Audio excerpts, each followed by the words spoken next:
छोटी सी उम्र में लड़की की शादी उसके भविष्य पर बुरा असर डालती है, खासतौर जब शादी के बाद उसकी जिंदगी शराबी पति के हाथ आ जाए तो मुश्किलें खड़ी हो जाती हैं। ऐसे में उसे जरूरत होती है सहारे और सही सलाह की। पूर्व आईपीएस अधिकारी किरण बेदी बता रही हैं एक ऐसी ही लड़की की कहानी, उसी की जुबानी, जिसकी जिंदगी 14 की उम्र में शादी के बाद एक शराबी पति के हवाले हो गई।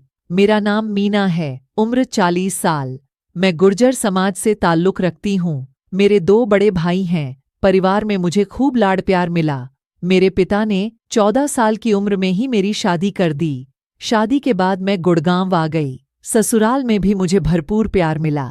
मेरी सास ने मुझे हमेशा अपनी बेटी की तरह ही व्यवहार किया।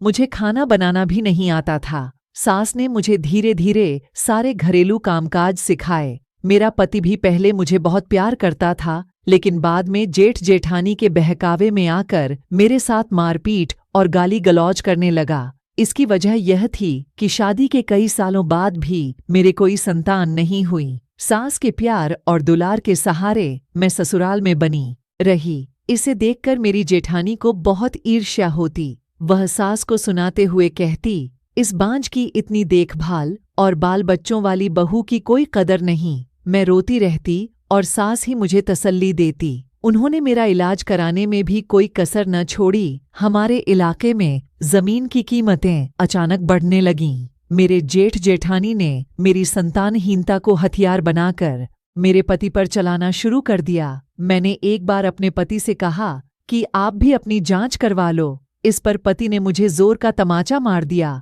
जेठ जेठानी ने मेरे पति की इस हरकत का फायदा उठाना शुरू कर दिया। एक दिन मेरा पति अपने बड़े भाई के साथ सुबह से शाम तक दारू पीता रहा। उस दौरान मेरी जेठानी ने उसके खूब कान भरे। उसने मेरे पति को यह कहकर भड़का शुरू किया कि क्योंकि उसकी कोई औलाद नहीं है, इस वजह से उसके साले उसके हिस्से की जायदाद हड़प लेंगे। जेठ के घर से लौटकर मेरे पति ने मेरे ऊपर खूब जुल्म ढाए। सास बचाने आई तो उन्हें भी धक्का देकर गिरा दिया। लाचार होकर मैं अपने मायके चली गई। मेरे भाई मेरे साथ हुए व्यवहार की खबर पाकर हैरान रह गए। भाइयों के धीरज बंधाने के बावजूद मेरा मन ससुराल, खास तौर से मेरी सास में ही लगा रहा। 4-5 महीने मायके में बीत जाने के बावजूद मेरे पति ने मेरी कोई खोज खबर न ली, जिससे मेरी बेचैनी बढ़ती गई। मुझे हमेशा डर लगा रहता कि कहीं जेठ और जेठानी जमीन के लालच में मेरे पति को शराब पिला पिलाकर मार न दे।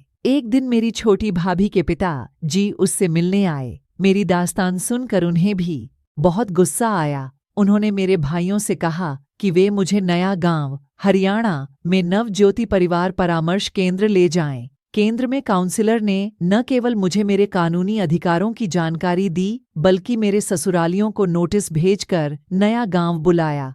काउंसलर के सामने मेरे पति ने अपनी भूल स्वीकार की और भविष्य में परेशान न करने का लिखित वचन देने के साथ साथ मेरे नाम 10 लाख रुपए की एफडी कराने की हामी भी भरी। अब मैं अपने पति और सास के साथ शांति से रह रही हूँ। दोस्तों, इस कहानी से क्या सीख मिली, आप हमें कमेंट में बताइए और चैनल सब्सक्राइब जरूर करें।